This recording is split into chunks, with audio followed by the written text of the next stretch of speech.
Hello cute আলমিরা, how are you? I hope you all okay. চলে এসেছি কালামের ভালোবাসার পার্ট 9 নিয়ে। আই হোপ তোমাদের ভিডিওটি ভালো লাগবে। যদি ভালো লাগে লাইক কমেন্ট সাবস্ক্রাইব অবশ্যই করে দেবে কিউট আলমিরা। চলো ভিডিওটা স্টার্ট করি। আরামের বার্থডে সবাই পালন করতেছিল, কিন্তু আরাম খেয়াল করে সবার মুখে একটা বিষণ্ণতার ছাপ আছে। জিনু, বাড়িতে কি কিছু হয়েছে? তোমাদের ফেসটা এমন দেখাচ্ছে কেন? কই কিছু হয়নি তো, কি হবে? চলো তুমি খেতে বসো, আমি তোমাকে খাবার দিই। জিন আজকের ঘটনাগুলো এড়িয়ে যায় আর সবাই যার যার মতো ব্যস্ত হয়ে যায়। এভাবেই অনেকদিন কেটে যায়। জীবন এখনো একটা উম্মিদ নিয়ে বসেছিল জাঙ্কুকের আশায়। অন্যদিকে জাঙ্কুকের মন মানতেছিল না, কিন্তু রোজের প্রেসারে জাঙ্কুকে ডিভোর্সের জন্য অ্যারেঞ্জমেন্ট করতে হয়। জীবন আগের মতো হয়ে গেছিল। সকাল 5টা বের হলে রাত 10টা-11টা বাজে বাড়িতে আসতো। জাঙ্কুক যেমন জীবনকে দেখতেই পেত না, কিন্তু জিন ইদারিং জীবনকে অনেক নোটিস করে। জীবন একটু কাজ করতে গেলে জীবনের ফেসটা অনেক মলিন হয়ে যায়, অনেক টায়ার্ড লাগে জীবনকে। জিমিন, তোকে এত মলিন কেন দেখাচ্ছে? তোর মনে হয় শরীরটা ভালো না। চল আজকে তোকে ডাক্তার কাছে নিয়ে যাব। না না মাম্মি, আমি ঠিক আছি। ওই আজকাল একটু পড়াতে হয় বেশি তো, তাই একটু টায়ার্ড লাগে, আর কিছুই না। আমি তোর থেকে পারমিশন চাইনি, তুই আজকে বিকালে আমার সাথে যাবি তো যাবি। জিন জীবনকে জোর জবরদস্তি করে হসপিটালে নিয়ে যায়। হসপিটাল গিয়ে ডক্টর জীবনকে চেক আপ করে, আর ডক্টরের মনে হচ্ছিল জীবন যেমন প্রেগনেন্ট, তার জীবনকে একটা টেস্ট দেয়। জীবন জানে ডক্টর জীবনকে প্রেগন্যান্সি টেস্ট দিয়েছে, তাই জীবন মানা করতেছিল, কিন্তু জিন জোর জবরদস্তি করে টেস্টটা করায়। কাল রিপোর্ট পাবেন, সো আমাকে রিপোর্টটা দেখিয়ে নিয়ে যাবেন আপনারা। জীবন বাসায় চলে আসে। বাসায় আসার পর জীবন অনেক টায়ার্ড ছিল, তাই জীবন সোজা রুমে গিয়ে শুয়ে পড়ে। রাতে খাবার খেতে আসে না। সবাই রাতে ডিনার করতেছিল। জাঙ্কুকও ছিল, কিন্তু জাঙ্কুক জীবনকে দেখতে পাচ্ছিল না। আম্মু, জীবন কোথায়? আজকাল জীবনকে দেখা যাচ্ছে না। জীবন কি বাসায় থাকে না নাকি? ও তো রোজ বিদ্যুতে জীবনের কথা মনে আছে। কতটা দিন হলো জীবন তার সামনে আসে না, কিন্তু তুই একটা বারের জন্য জীবনের কথা জিজ্ঞেস করলি না, আর তোর আজকে মনে পড়েছে? জাঙ্কুক, তুই কি সত্যি আমার পেটে জন্মেছিস? আমার তো এখন সন্দেহ হচ্ছে। আম্মু, বেশি বকো না তো। অন্যদিকে তুই একটু রাগ দিয়ে বললে, আম্মু আমার খাবার হয়ে গেছে, আমি রুমে গেলাম। জীবন একা আছে, জীবনে খেয়াল রাখতে হবে। কেন তোকে জীবনে খেয়াল রাখতে হবে কেন? জীবনের কি কিছু হয়েছে? সেটা তো না জানলেও চলবে ভাইয়া। আজব কিছু জিজ্ঞেস করলে তোরা সবাই মিলে তারা উত্তর দিস, তোর খাবই না। এই কথা বলে জাঙ্কুক খাবার ছেড়ে চলে যায়। জিনু, কি হয়েছে সত্যি করে বলো। আমার বার্থডে দিনের থেকে দেখতেছি তোমরা জাঙ্কুকের উপর কেন জানে রেগে আছো। ও কি করেছে বলো? তোমরা আমাকে কেন কিছু বলতেছো না? ওকে আবার জীবনের সাথে খারাপ ব্যবহার করেছে? ওসব বাদ দাও তো, এটা তো ওর স্বভাব, ধীরে ধীরে ঠিক হয়ে যাবে। তোমরা যাই লুকাও না কেন, যদি কখনো শুনি যে জাঙ্কুক জীবনের সাথে খারাপ ব্যবহার করেছে, জাঙ্কুক জীবনের সাথে খারাপ করেছে, তাহলে আমার থেকে খারাপ কেউ হবে না। আমি ওকে সোজা বাড়ি থেকে বের করে দেবো। ছেলেটা অনেক বেয়াদব হয়ে গেছে। এইসবের জন্য জিনু তুমি দায়ী। তুমি ছেলেটাকে আদর দিয়ে দিয়ে মাথায় উঠাইছো। হ্যাঁ, এখন সব দোষ আমার। ছেলেকে তো বের করে দিবে, সাথে আমাকেও করে দিও। জিন আর আরাম তর্ক করতেছিল, এমন সময় জিহপ আর লিজা চলে আসে। কি হয়েছে ভাইয়া ভাবি, তোমরা এভাবে ঝগড়া কেন করতেছো? কিছু কি হয়েছে? আরে লিসা আমার বোন, আর জিহপ আসো আসো, ভিতরে আসো, বসো। হ্যাঁ আমরা তো বসবি, বাট তোমরা ঝগড়া কেন করতেছিলে? না না, আমরা ঝগড়া করতেছিলাম না, তেমন কিছু না। জাঙ্কুক আর জিমিনের ব্যাপারে একটু কথা বলতেছিলাম। কি হয়েছে আরাম ভাই, জিমিন কিছু করেছে? না না, জিমিন কিছু করেনি। জিমিন তো অনেক লক্ষ্মী, যা করার তো আমার ছেলেটাই করে। কি করব বুঝতে পারছি না। অনেকদিন তো হলো, কিন্তু জিমিন আর জাঙ্কুকের মাঝে কিছুই ঠিক করতে পারছে না। ভাবি, এতে ঠিক করার কি আছে? ডিভোর্স করে দিন। জাঙ্কুকের মতো সুদর্শন ছেলে কি আর জিমিনের মতো মেয়ে ডিজার্ভ করে? হ্যাঁ আরাম ভাই, আপনারা যদি আমাদের কথা ভেবে ওদের এক করতে চান তাহলে দরকার নেই। জেনের বিয়ে হয়ে গেছে, এখন জীবনকে আমরা নিয়ে যেতে পারবো আমাদের বাসায়। হ্যাঁ আরাম ভাই, আমরা জীবনকে নিয়ে যেতে পারবো, সমস্যা নেই। ওদের ডিভোর্স করে দিন। আমার কপালটাই খারাপ, এই মেয়েকে আমার সারা জীবন পালতে হবে। জিমিন এতক্ষণ লিসা আর জিওপের সব কথাই শুনেছে। জিমিন নিজের বাবা মার বয়স শুনে নিচে আসতে চেয়েছিল তাদের সাথে দেখা করতে, কিন্তু এসব শুনে জিমিন থেমে যায়। জিমিন চুপচাপ আবার রুমে গিয়ে শুয়ে পড়ে। কিরে জিমিন, তুই ফিরে আসলি, ফুপা ফুপির সাথে দেখা করলি না? আমার ভালো লাগছে না, প্লিজ তুই আমাকে একটু একা থাকতে দে। আচ্ছা ঠিক আছে, আমি চলে যাচ্ছি রুম থেকে, তুই একটু রেস্ট নে। তোর একটু সন্দেহ হয়। জীবন ফুপা ফুপির বয়স শুনে হাসি মুখে তো রুম থেকে বের হলো। হঠাৎ আবার কি হলো? না নিচে গিয়ে দেখতে হতো। তুই তাড়াতাড়ি করে নিচে যায়। নিচে গিয়ে দেখে জিহপ আর জীবনকে নিয়ে কথা বলতেছিল, তাও বাজে বাজে। কি করবো আরেম ভাই, কিচ্ছু বুঝতে পারছি না। এই মেয়েকে নিয়ে আমি কোথায় যাই? ওকে আমাদের এলাকাতে নিয়ে গেল, আমার অনেক কথা শুনতে হয়। সবাই বলে ও নাকি আমার মেয়ে না। জীবনের জন্য তুমিও তো অনেক কথা শুনে আছো আমাকে। কি করব, সব নষ্টের গোড়া এই মেয়ে। যেই ঘরেতে ঢুকে ওকে নিয়ে ঝগড়া বেঁধেই থাকে। দেখো একটু আগে তোমরা ঝগড়া করতেছিলে ওকে নিয়ে। আরে না লিজা, তোমরা ভুল বুঝতেছো। জীবন তো খুব ভালো মেয়ে। হ্যাঁ আমরা তো চাই এখন জীবন আমাদের বাড়ির বউ হয়েই থাকুক, কিন্তু এই জাঙ্কুকে কে বোঝাবে? ভাবি তোমার মাথাটা কি নষ্ট হয়ে গেছে? তুমি কি বলো এসব? তুমি জীবনের সাথে জড়িয়ে জাঙ্কুকের জীবনটা কেন নষ্ট করতে যাচ্ছ? সবসময় উপর দেখলে হয় না লিসা, তুমি হয়তো ভুলে গেছো জিমিন তোমারই মেয়ে। তুমি ওকে 10 মাস গর্ভধারণ করেছো, তুমি এসব ওকে কি করে বলতে পারো লিসা? জিমিন কালা হোক কান্না হোক ইয়া লুলা হোক, জিমিন তো তোরই মেয়ে, তুই কিভাবে ওকে নিয়ে এসব বলতে পারিস? হ্যাঁ তুই কি আমারই বোন? ভাইয়া তুমি জানো না এলাকাবাসী ওকে নিয়ে আমাকে কিসব বলে, যাই যে বলুক না কেন জিমিন তো তোরই মেয়ে, তুই ওকে আপন করে না নিলে কে নেবে? আদার সাথে সিঁড়ি থেকেই বলে, শুনেছি একটা সন্তান যদি খারাপ হয় মা নাকি তাকে সেভ করে আগলে রাখে, কিন্তু ফুপি তুমি কেমন মা?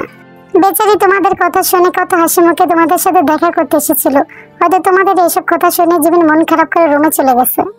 জীবন অভাগী একটা মেয়ে যে তার বাবা মার ভালোবাসায় পেল না। তোমরা থাকো, আমি জীবনের কাছে যাচ্ছি। তারপর তে চলে যায়। লিসা যে হোক তোমরা একটু বেশি করে ফেলছো জীবনের সাথে, বসে আমি চা নিয়ে আসতেছি। আমার একটা কাজ আছে, বাইরে যেতে হবে, তোমরা দুপুরে খাবার খেয়ে যেও। ওকে আমি গেলাম। তারপর আরামে চলে যায়। এই ফার্স্ট টাইম লিজা আর জিও নিজে ভুল বুঝতে পারে। সত্যি আমরা একটু বেশি অন্যায় করে ফেলছি জীবনের সাথে। তুমি না হয় বাবা, কিন্তু আমি তো মা। আমি তোকে 10 মাস পেটে ধরেছি, আমি কি করে পারলাম এসব ওর সাথে করতে? এত অন্যায় কিভাবে পারলাম ওর সাথে করতে? চলো জীবনের আব্বু, জীবনের থেকে মাপ চাই। জীবন আমাদের মতো না, জীবন থেকে আমাদের মাফ করে দেবে। তারপর যেও পার লিসা যায় জীবনের কাছে, কিন্তু গিয়ে দেখে জীবন চোখ বুজে আছে। তে জীবন কখন ঘুমিয়েছে, ওকে একটু ডেকে দেবে? ঘুমন্ত মানুষকে ডাকা যায়, কিন্তু জাগন্ত মানুষকে কি ডাকা যায়? তোমরা জীবনকে ডিস্টার্ব করো না প্লিজ, পরে কথা বলো ওর সাথে। লিসা জীবনের দিকে চেয়ে দেখে কি জীবনের চেহারাটা অনেক মলিন হয়ে আছে। তে জীবনের কি শরীর ভালো না? ও এত শুকিয়ে গেছে কেন? চেহারাটা কেমন মলিন হয়ে আছে। না অনেক দিনই হলো জীবনের শরীর ভালো না। গতকাল আমার ডক্টরের কাছে নিয়ে গেছে, কিছু টেস্ট দিয়েছে ডক্টর, আজকে রিপোর্ট দেবে। দেখে কি আসে রিপোর্টে। তে রিপোর্টে কি আসে আমাদের একটু জানিও। ঠিক আছে ফুপা। আচ্ছা তে আমরা এখন আসি। তারপর লিসা আর জিহব চলে যায়। জীবন ফুপা ফুপি চলে গেছে, তুই এখন রেস্ট নে। আমি এখন কলেজে যাচ্ছি, তুই নিজের খেয়াল রাখিস ওকে? কিছু লাগলে আমাকে বলিস। তারপর তেজ কলেজের জন্য রওনা দেয়। বাইরে গিয়ে দেখে সুগা কান নিয়ে দাঁড়িয়ে আছে। কি ব্যাপার আপনি এখানে? জাঙ্কুক ভাই তো সে কখন চলে গেছে। তোমাকে কে বলেছে আমি জাঙ্কুকের জন্য ওয়েট করতেছি? আমি যার জন্য ওয়েট করতেছি সে চলে এসেছে, এখন কারে বসো। আপনাকে কে বললো যে আমি আপনার সাথে যাব? যার নিজে জেফকে নিয়ে ঘুরুন, যার সাথে সেদিন কিসিং সিং চলতেছিল। তোমাকে রাগলে না একদম লাল মরিচের মতো লাগে। হ্যাঁ লাল মরিচের ঝালটা যে কতটুকু সেটাও তো জানেন। এখন শুনুন, আমাকে কলেজে যেতে দিন। না তোমাকে তো আজকে আমার সাথে যেতে হবে। তারপর সুগার থেকে জোর করে কারে উঠায়। আজব, সবকিছুতে এত অধিকার দেখেন কেন? কে আপনি? আপনি কে হন আমার? তোর জামাই। হ্যাঁ এখন চুপচাপ বস, আমি তোকে কলেজে ড্রপ করে দেবো। তারপর সুগা কার চালায় আর একটা মেয়েকে ভিডিও কল দেয়। তারপর তে দেখতে পায় এটা সেই মেয়ে যেই মেয়েটার সাথে সুগা কিস করেছিল। তারপর তে তো এটা দেখে অনেক রেগে যায়। এই যে শুনুন, আমি এখনই কার থেকে নামবো, আমাকে এখানে নামিয়ে দিন। আমি বলতেছি কার থামান। চুপচাপ বসে থাক, একটু লড়াচড়া করবি না, যেটা হচ্ছে সেটা দেখতে থাক। মগের মুলুক পেয়েছেন নাকি? যেটা বলবেন সেটা করবো, এক্ষুনি আমাকে কার থেকে নামান। আমি বলতেছি আমি নামবো, নামানো ওকে। অন্যদিকে মোবাইলের মেয়েটা বলতেছে, সুগা তোমার বউ কি আমাকে দেখে রেগে গেছে নাকি? রেগেছে মানে? পারছেন আমাকে গিলে খেতে। দাও দাও, তোমার বউর কাছে ফোনটা দাও, তোমার বউর রাগটা কমিয়ে দেই। এই যে মেয়ে, আপনি কিসব বলতেছেন? কে কার বউ? হ্যাঁ কি বলতেছেন এসব? নাও তুমি কথা বলো, নাও নাও। আমি আপনার জেফের সাথে কেন কথা বলবো? আজব। মোবাইলটা ধরতে বলতেছি ধরো, আমি কার চালাচ্ছি, না হয় একটা অ্যাক্সিডেন্ট ঘটবে এখনই। অ্যাক্সিডেন্ট ঘটলে ঘটুক, কিন্তু আমি আপনার জেফের সাথে কথা বলবো না। ফোনটা ভিডিও কলার ছিল, হঠাৎ করে একটা ছেলে আয়ে ফোনটা নেই। এই কে রে? আমার ওয়াইফকে বলতেছে জেফ জেফ।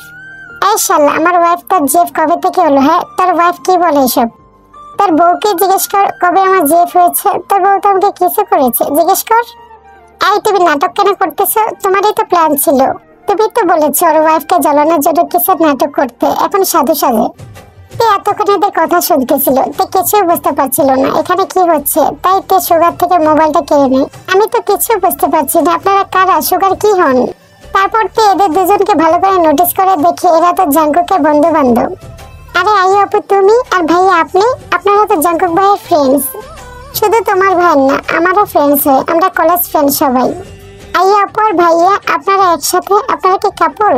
হ্যাঁ তে আমরা হাজব্যান্ড ওয়াইফ, আমাদের 5 বছর হয়েছে বিয়ে হচ্ছে, আমাদের একটা বেবিও আছে। তাহলে আই আপু সেদিন কি ছিল? হাজব্যান্ড কি সুগা ভাইয়ের সাথে? আরে তেতে আমাকে ভুল বোঝো না, এই সব কিছু আমার জামাই আর তোমার বিল্লো করেছে। এই সব কিছু এদের প্ল্যান। তোমাকে জেলাস ফিল করার চক্করে এই সব কিছু ওরাই করেছিল। আমি তো যা সেদিন একটু নাটক করেছিলাম, আমাদের সমাজে কিছুই হয়নি। আইও আপু, সত্যিটা কি আমাকে সবকিছু খুলে বলো তো। আসলে জাঙ্কুক সুগাকে বলেছিল তুমি নাকি লন্ডন এসেছো, আর আমরা সবাই লন্ডনে ছিলাম। তাই সুগা আর আমার জামাই মিলে একটা প্ল্যান করে সেদিন তোমার আসার খবর শুনে আমরা এয়ারপোর্টে গিয়েছিলাম। আর সুগা তোমাকে দেখে আমাকে বলেছিল কিসিং এর একটা নাটক করতে, আর আমি সেটাই করেছি। আর তুমি সেটা দেখিয়েছো। তোমার ফেস দেখে বোঝা যাচ্ছিল পুরোই যে তুমি জেলাস, আর আমাদের প্ল্যানটা সাকসেস করতে পেরেছিলাম। আই আপু, ভাইয়া আর সুগার বাচ্চা, তোমরা সবাই মিলে এটা করতে পারলে জানো আমি কত কান্না করেছি।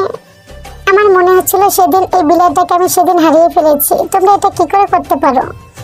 দেখো তে, আমি ইনোসেন্ট। যা করেছে আমার হাজবেন্ড আর তোমার বিল্লু করেছে, সো আমার কোনো দোষ নেই এতে।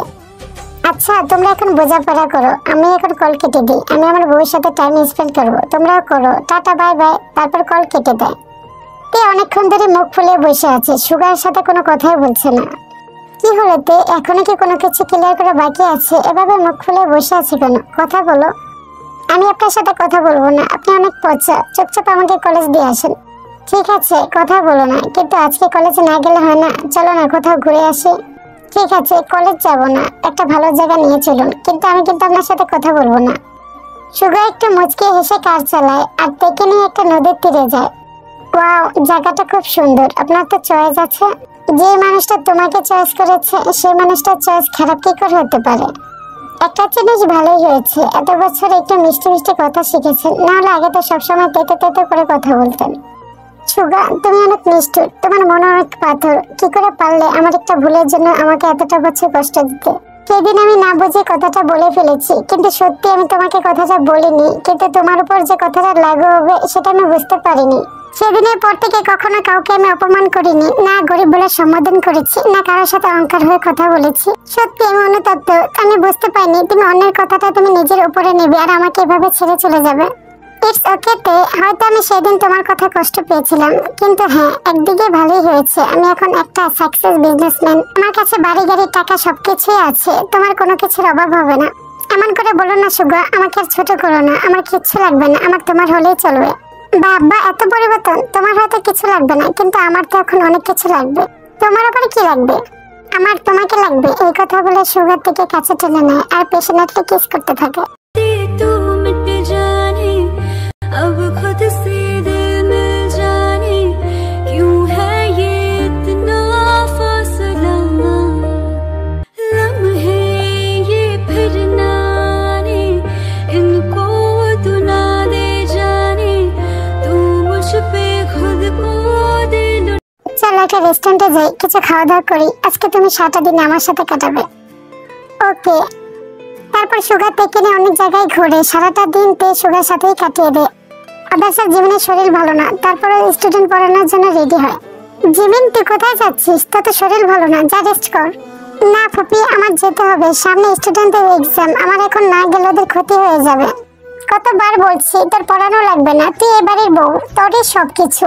তুই এখন পর্যন্ত নিজের খরচ নিজে চালাস। তুই এবারে থেকে এখন পর্যন্ত কিছুই নিসনি, আমরা দিলেও নিস না কেন বলতো? এবারেতে তোরই অধিকার। বাদ দাও তো মামি, একটা শ্বশুর বাড়িতে নিজের স্বামী আগে আপন হয়, তারপর সবাই। কিন্তু আমার তো সেটাই নেই, তাহলে কোন অধিকার নিয়ে থাকবো বলো তো? কোন অধিকার নিয়ে তোমাদের জিনিস ব্যবহার করবো? আচ্ছা মামি, এখন আমি আসি। আসার সময় রিপোর্ট নিয়ে ডক্টর দেখিয়ে আসবো। আচ্ছা, দেখে শোনা যা, আর ডক্টর কি বলে আমাকে জানাবি। তারপর জিমিন চলে যায়। দুই একটা স্টুডেন্ট পড়িয়ে জিমিন চলে যায় রিপোর্ট নিতে, আর রিপোর্ট হাতে নিয়ে জিমিনের চোখ উপরে উঠে যায়। আজকের পার্টটি এই পর্যন্তই। ভিডিওটি ভালো লাগলে লাইক, কমেন্ট, সাবস্ক্রাইব অবশ্যই করে দিবে। আর হ্যাঁ, রেসপন্স ভালো আসলে আমি নেক্সট পার্ট তাড়াতাড়ি দিব। আর তোমরা প্রত্যেকটা স্টোরি কমেন্টে বলো নেক্সট পার্ট দাও। এছাড়া স্টোরি নিয়ে কোনো কমেন্ট করো না, তাই প্লিজ স্টোরি নিয়ে কিছু কমেন্ট করো। Okay, tata, bye bye, see you soon.